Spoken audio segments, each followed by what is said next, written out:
نو دوی چې کله کلي ته راورسېدو نو ټول کلی استقبال له ولاړو. نو د غرونو لیوني دا تیروکۍ د هغې پلار ته حواله کړه.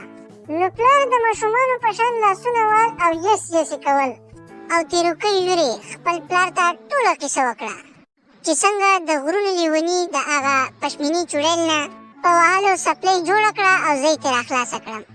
او سوټی خان د غرونو لیوني شاته شاته کېدو او د شاتې نه پټ پټ کته ولې چې شرمولي کړي. نو بوتل خان چې خپل د لور تیروکۍ د خولې نه د غرونو لیوني تعریف واورېدو نو غرونو لیوني ته یې وویل هلکه شین لیوه زنده باد. یلکه ته خو ډېر نه سړی زما لور خو ستا ډېر تعریف کوي ظالمه. او اوس به درته خپل د وعدې مطابق په انعام کې پاکستان به درته اوس ولیکم او انډیا له به زه وارنینګ ورکړم. مازدیګر ته به یې نیمه انډیا خالي کړي نو هغه 2 حصې انډیا به درته سهار ولیکم. اوس خو خوشحاله یې که نه شین لیوه؟ که نور څه غواړې نه مو ووایه. نو د غرونو لیوني ورته لاس خپې څنډولو کوو. نو بوتل خان حیران شو چې دا دی سوتې بوتې وایي. نو سوټي خان د انعام په لالچ کې ځان ترجمانۍ ته راورسو. سوټي خان دا سوچ و چې د غرونو لیونی به اوس غټ غټ شین وغواړي نو په هغې کې به ما هم حصه وکړي.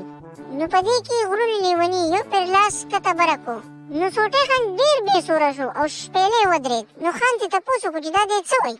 نو سوټی خان ورته په غوسه کې وویل چې دا مټاکسرې خو 20 روپۍ غواړي ښه نه. نو خان حیران شو چې دا دی څه وایي. دی خو د 20 روپو سړی وخت. نو ورته یې وویل چې شین لیوه چې ته سم شی وغواړه 20 روپۍ څه شی دی.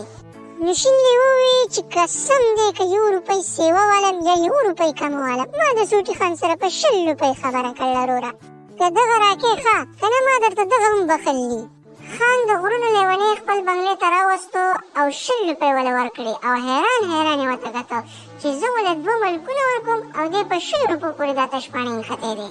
نو د غرونو لیوني د خان نه 20 روپۍ راواغستې او سلام یې ورته وکړو د هغه ځینې خپې سپۍ کړې او بل خوا سوټی خان سرکوزی روانو او دا سوچ یې کوو که کاش ما دې شین لیوه ته رښتیا حال ویلی وی نو اوس به راته نیم پاکستان او نیمه انډیا میلاوه شوه. نو ولیدو ملګرو چې چېرې خپل ملګري ته دروغ مه وایئ که نه بیا به د سوټي خان په شان غرق او تباه ګرځئ.